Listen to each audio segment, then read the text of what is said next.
அன்பான என் இனி உறவுகளே, நான் மேட்டுப்பாளையம் டு ஊட்டி போகிறத பற்றி ஒரு வீடியோ ஒன்று போட்டிருந்தேன். என்னால் கடக்க முடிஞ்ச தூரம் 20 கிலோமீட்டர் தான் முழுசாக. அதுக்கப்புறம் அந்த 1 கிலோமீட்டர் 21வது கிலோமீட்டர் கொஞ்சம் ரிஸ்க் எடுத்து தான் நான் அது ஒரு பக்கமே வரவே முடிஞ்சுது. அந்த மாதிரி ஒரு லெவல் ஆயிடுச்சு. ஏன்னு கேட்டாக்கா, நான் மிஸ்டேக் நிறைய பண்ணியிருக்கேன்.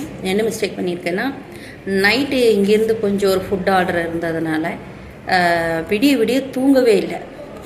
நம்ம சிஸ்டர் கூட தான் ஹெல்ப்பில் இருந்தாலும் ஹெல்ப் பண்ணி பிடிச்சி எல்லாமே பண்ணாலும் நம்ம வீட்டில் எல்லாம் செய்துட்டு இருந்ததுனால எனக்கு குழந்தைகளும் வேறு வேலை செய்கிறாங்க, என் தங்கச்சியும் வேலை செய்கிறான். இப்போ இதெல்லாம் பார்க்கும்போது கூடமாட அவங்க கூட கொஞ்சம் ஒத்துழைப்பாக இருந்துக்கிட்டே நான் மோஸ்ட்லி தூங்கவே இல்லை. என்னென்னா எனக்கு அந்த ஒரு பரபரப்பு இருந்துச்சு. சமைச்சோம், அது கொண்டு போய் கரெக்டாக டெலிவரி பண்ணி ஆகணும்.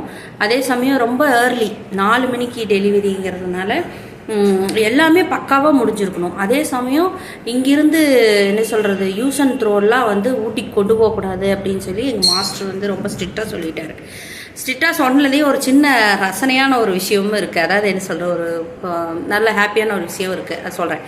அப்போ அவர் ஸ்ட்ரிக்டாக சொன்னதுனால என்ன ஆயிடுச்சு, நான் என்ன பண்ணேன், டைமுக்கு அந்த சாப்பாடு போய் சேரணுங்கிறதுக்காக எனக்கு சுத்தமாக தூக்கமும் வரல. என்னென்னா, நம்ம ஒரு விஷயத்தை கையில் எடுத்துக்கிட்டோம்னாலே அது ஃபினிஷ் ஆகி ஒரு இடத்துல ஒப்படைக்கிற வரைக்குமே நம்மளுக்கு சரியான தூக்கம் இருக்காது. மை மிஸ்டேக் அப்படின்னு என் தங்கச்சி சொல்கிறா. நீ ரொம்ப தூரம் போகிறேன்னு நீ இப்போ தான் சொல்கிற, தயவு செஞ்சு போய் தூங்குன்னு. ஆனால் என்னால் அதை அக்செப்ட் பண்ணிட்டு போய் படுத்துக்க முடியல. போய் படுத்தவனும் திருப்பி எந்திரிச்சு வந்துட்டேன். அப்புறம் பிள்ளைகளை என்னை கிண்டல் பண்ணிட்டு இருந்தாங்க. இருந்தாலும் எனக்கு என்னென்னா, இந்த 52 கிலோமீட்டர் மேட்டுப்பாளையம் டு ஊட்டி 52 கிலோமீட்டரோ 50 கிலோமீட்டரோ அவ்வளோ தூரம் போய் நம்ம அச்சீவ் பண்ணிடணும் அப்படிங்கிற ஒரு பெரிய ஒரு நினப்பு மட்டும் மனசில் இருந்தாலும், என்னோடய ஒர்க்கு கொஞ்சம் அன்னத்தன்னைக்கும் கொஞ்சம் நிறைய காலையிலேருந்து சாயங்காலம் வரைக்கும் வேலை. அப்புறம் அங்கேருந்து இங்கே கடைக்கு போகணுன்னு எல்லாமே உடம்பை எவ்வளோ தூரம் அழட்டிக்க முடியுமோ அவ்வளோ தூரம் அழட்டி ரொம்ப வலியை சேமித்து வச்சுக்கிட்டேன். ரெண்டாவது, எனக்கு எனர்ஜி இங்கே முதல் நாள்லேயே பாதிக்கு மேலே முடிஞ்சு போச்சு. அப்புறம் இங்கேருந்து அவங்க கூட காரில் ஜாயிண்ட் ஆகி இப்போ மேட்டுப்பாளையத்தில் தொடங்கி ஓடலாம் அப்படின்னு சொல்லி ஸ்டார்ட் பண்ணும்போது, அந்த நம்ம சொல்லுவோம்ல சின்ன சின்ன ஒரு இடையூறுகள் மாதிரி நின்று ஓடுற மாதிரி, அது மாதிரி ஒரு 2-3 இடத்துல ஆகும்போதே எனக்கு ரொம்ப டென்ஷன் ஆயிடுச்சு. சரி, இருந்தாலும் அதை அவாய்ட் பண்ணிவிட்டு மறுபடி எதுவுமே எந்த பேச்சும் காதில் கேட்காம நடக்க ஆரம்பிச்சிட்டேன். ஏன்னா என்னால் கண்டிப்பாக ஓட முடியாதுன்னு தெரிஞ்சிருச்சு. ஓடுற அளவுக்கு நம்ம ப்ராக்டிஸும் பெருசாக நான் எடுத்துக்கவும் இல்லை, ஸ்ட்ரென்த்தனிங்கும் பெருசாக நான் பண்ணிக்கவும் இல்லை. இதெல்லாம் என்னுடைய மிஸ்டேக். அப்போ இதெல்லாம் நான் பண்ணாமல் நான் திடீர்னு இதில் ஓட ஆரம்பிச்சிட்டேன். அப்புறம் கொஞ்சம் வேகத்தை, அதாவது ஓட்டமும் இல்லாமல் நடையும் இல்லாமல் வேகத்தை அதிகப்படுத்திகிட்டே போக ஆரம்பிச்சிட்டேன்.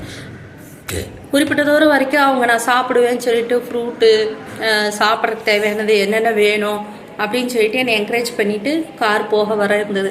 இருந்தாலும் எனக்கு 20 கிலோமீட்டர் 21வது கிலோமீட்டர்லாம் வரும்போது எனக்கே தெரியும் எனக்கு முடியல அப்படின்னு நான் புரிஞ்சுக்கிட்டேன். ரெண்டாவது, இன்னொரு விஷயம் என்னன்னு கேட்டிங்கன்னா, இந்த பிரஸ்ட் சர்ஜரி அப்படின்னு சொல்லி அந்த சர்ஜரி நடந்ததுலேருந்து இப்போ என்னால் என்ன சொல்கிறது, சில நேரங்களில் கொஞ்சம் குளிரே தாங்க மாட்டேங்குது உடம்பு.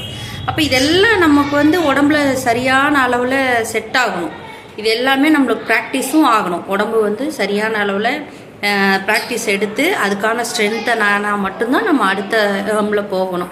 அதனால் ஓரளவு நான் பண்ணி வச்சுருந்ததை வச்சு நான் 20லேருந்து 21 கிலோமீட்டர் போக முடிஞ்சதே தவிர, முதல் நாள் எடுத்துக்கிட்ட அந்த ரொம்ப ஸ்ட்ரெஸ்ஃபுல்லான வேலைகள் எல்லாம் நான் அவாய்ட் பண்ணாமல் அதை நான் எடுத்து செய்யவும் அது என்னை இன்னும் கொஞ்சம் ரொம்ப இதுக்கு கொண்டு போயிடுச்சு.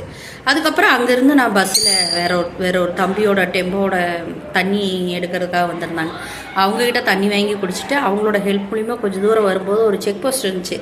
அங்கே பஸ்ஸு ஒன்று நின்றுட்டு இருந்துச்சு. அவங்கக்கிட்ட கேட்டு பஸ்ஸுக்குள்ளே ஏறினது மட்டும்தான் ஒரு 10 நிமிஷத்தில் எனக்கு என்ன ஆச்சு, ஏற்கனவே முடியலன்னு நான் நினச்சி இதாகிறதுக்குள்ளே எனக்கு அந்த பஸ்ஸு 2 தடவை இப்படி சுற்றி வந்தோடனே எனக்கு தலை சுற்றலாயிடுச்சு. ஏன்னா ஏற்கனவே நம்ம ஓடுனதில் டயர்டாயிருக்கோம். பத்தாததுக்கு இது ரொம்ப அப்படி சுற்றி வரப்போது எனக்கு ரொம்பவுமே பயம் ஆயிடுச்சு. அப்போ அந்த கொஞ்ச நேரத்தில் சரி வாமிட் வர மாதிரி இருக்குன்னா நான் வெறும் தண்ணி தான் குடிச்சிருந்தேன்.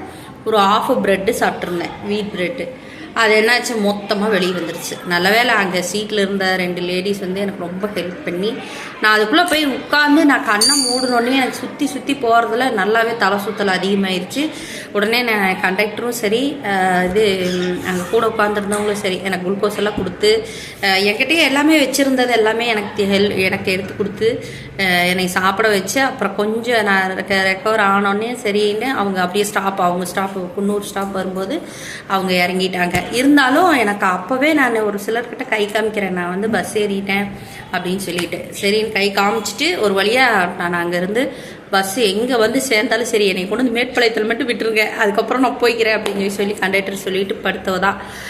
இடையில கொஞ்சம் ஞாபகம் வந்ததே தவிர மற்றபடிக்கு என்னால் எந்திரிச்சு அடுத்து என்னால் எதுவும் பண்ண முடியல.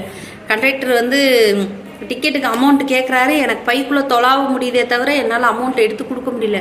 ஆனால் நான் இறங்கும்போது கூட நான் உங்களுக்கு அமௌண்ட் கொடுத்துட்றேன், கொஞ்சம் எனக்கு டிஸ்டர்ப் பண்ணாமல் இருங்கண்ணா, என்னை கூப்பிடாதீங்கண்ணா, எனக்கு கஷ்டமாக இருக்குது அப்படின்னு சொல்லிட்டு ரொம்ப தான் சொல்லிவிட்டு அப்புறம் அப்படியே படுத்துட்டேன். அப்புறமா ஒரு வழியாக மேட்டுப்பாளையம் வரும்போது அதுக்குள்ளேயே நான் வந்து குரூப்பில் மெசேஜ் எல்லாம் போட்டாச்சு, என்னை காணோன்னு சொல்லி தேடுவாங்கன்னு மெசேஜ் எல்லாம் போட்டு அப்புறம் ஒரு வழியாக நல்லபடியாக மேட்டுப்பாளையம் வந்து இறங்கி கோயம்புத்தூர் வண்டி பிடிச்சி வீட்டுக்கு வந்தாச்சு.